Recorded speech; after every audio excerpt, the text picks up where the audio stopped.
So one of the perils of wandering around events like this is you get nabbed by people who point a camera at you and say, interview. So I'm going to ask Christian Hellman here, who's from Yahoo, but also organiser of Scripting Enabled.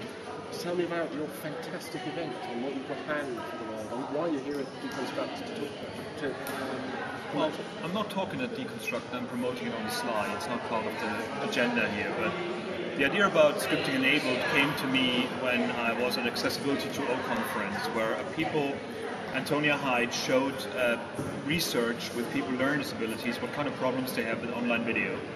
And the day before, Google released an API for YouTube that you can build your own YouTube interface.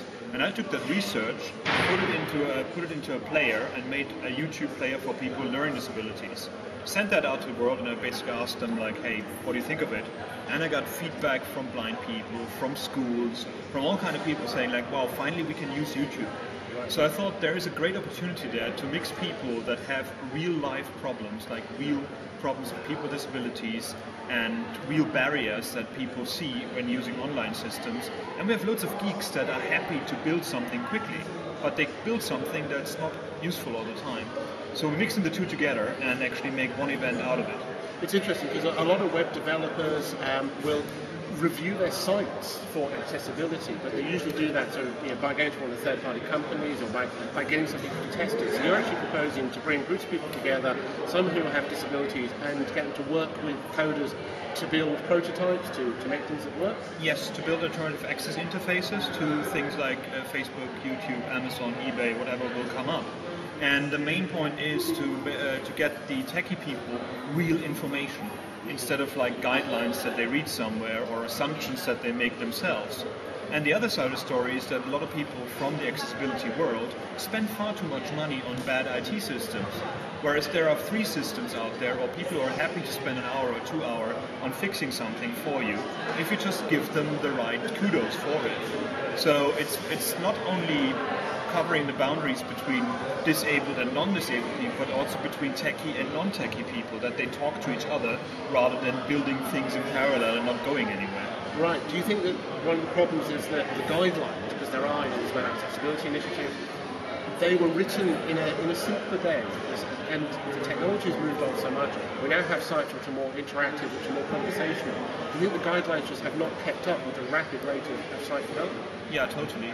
But that's not their job. I mean, the guidelines were basically there to put a stake in the ground, and people should use the guidelines to write their own accessibility statements with them as a basis. But most people just saw them, hey, there's a guideline, here's tick boxes, this is how we're going to work from now on.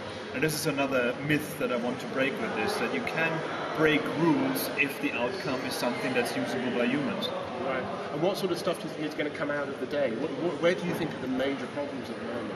The major problems are online video. Online video is a wonderfully accessible technology. Like, for example, people that only know sign language as their first language and not English can use online video to chat with each other. But on the other hand, most of the online video is not captioned, there's no right documentation, there's no description of what the video is about. So somebody who can't see it won't be able to understand what's going on. Most of the video interfaces have little fiddly buttons that are really hard to use if you... I find them hard to use. I'm fully able, but with big fingers. Yeah, exactly. So the main point is that we're going to take a look at video a lot, because we have a guy coming over from Netherlands who built the most used open source Flash player, and he's going to get information at that event and then build a more accessible version of that player for anybody to use out there for free. Fantastic. So who do you want to come along? Who should be coming along to this? Well, basically, the second day is already full, the developers we have. On the first day we have like 30 seats free about, and it's anybody who is interested in real information about accessibility. Anybody who in their company has to talk about accessibility and wants to know what's really happening should come along. Developers who want to know what kind of barriers they actually build day by day, unknowingly, should come along as well. It's on the 19th and 20th of September. It's in the Metropolitan University in Holloway. Scriptingenabled.org. That's in London? Yeah, in London. Scriptingenabled.org is the website, and you can get tickets there for free. Fantastic. Scriptingenabled.org. See you there.